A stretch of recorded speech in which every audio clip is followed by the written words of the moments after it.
I just wanted to start off with an introduction to the circular economy. I know if you have done the Our Schools, Our World training, some of this will seem quite familiar to you, and obviously there's a range of different knowledge that we've got amongst the audience, so apologies if it is a repetition of what you already know, but I just wanted to talk about basically the way that we consume at the moment, and it's a very linear process in that we extract the resources from the ground, we produce the items, we distribute them out, we consume, and then we dispose. And that is a model that we've been using for a very, very long time, and it's the way that we're used to using things. In fact, a lot of our systems are designed that way. For example, mobile phones. You know, the current system is that when you reach the end of your contract, you're offered a new phone. What do you do with your old phone? Well, if you can find someone to take it, hopefully you can recycle it.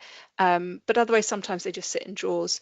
But the model is really designed to encourage you to consume the next phone, and not necessarily focusing in on the fact that that phone has been made with a very, very thorough energy and carbon footprint along the way. And is it time to get a new phone?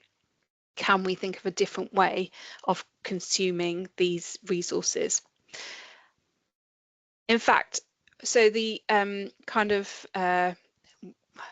controversially called developed world is huge consumers of Earth's resources. And if you looked at the number of Earths needed, if everyone used the renewable resources that we have at our disposal at the same rate as these individual countries, you can see if everybody on the planet used things the way that the USA does, we would need 5 Earths worth of resources, and the UK 2.8 Earths worth of resources. And it's these, you know, these countries that are kind of need to address the way that they're consuming the resources of our finite planet.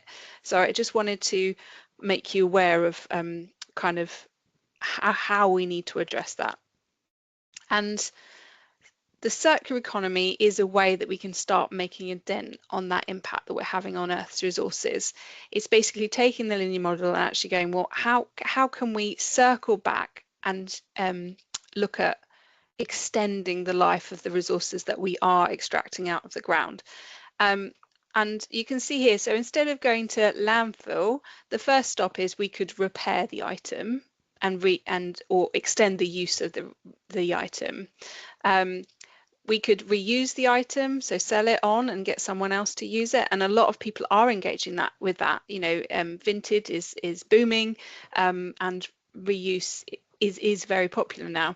We could refurbish it and we can recycle it. And you can see here that recycling actually goes all the way back, and that probably is a very energy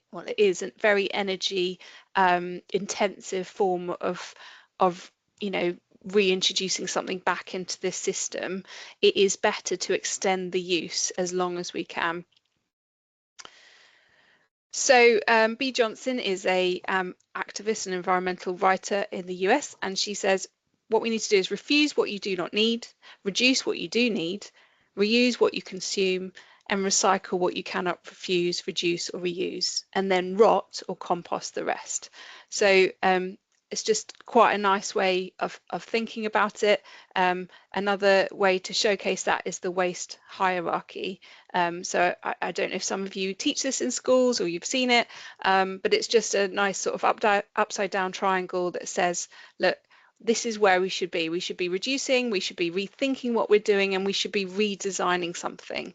So for example, with the you know, if you think about a washing machine, does it make sense that people buy a washing machine until it breaks and then they throw it away and buy a new one?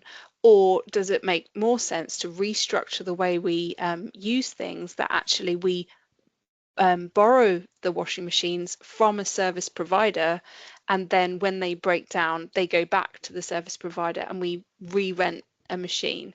So it's not always about you know, redesigning the actual item to change the way that we use that item. It can also be about the structures and the way that we view ownership. So I just wanted to put that out there. So yeah, and then we reuse, we recycle, we recover the value as much as we can, and then we dispose of the very minimum, and we want to reduce that as much as possible. And then this is just a final slide, just to say, you know, a lot of this thinking is about, but it's about changing the way we think. It's about you know, reframing the way that we see materials and goods. So, you know, if we can just maybe sometimes this is related to the language we use around you know, the things we use. It's not always about just thinking, oh, we're going to recycle that. So I'm going to drink this bottle of water, but don't worry, I'm going to recycle it. You know, how can we change the way we think about things? So I just wanted to introduce that in terms of language as well.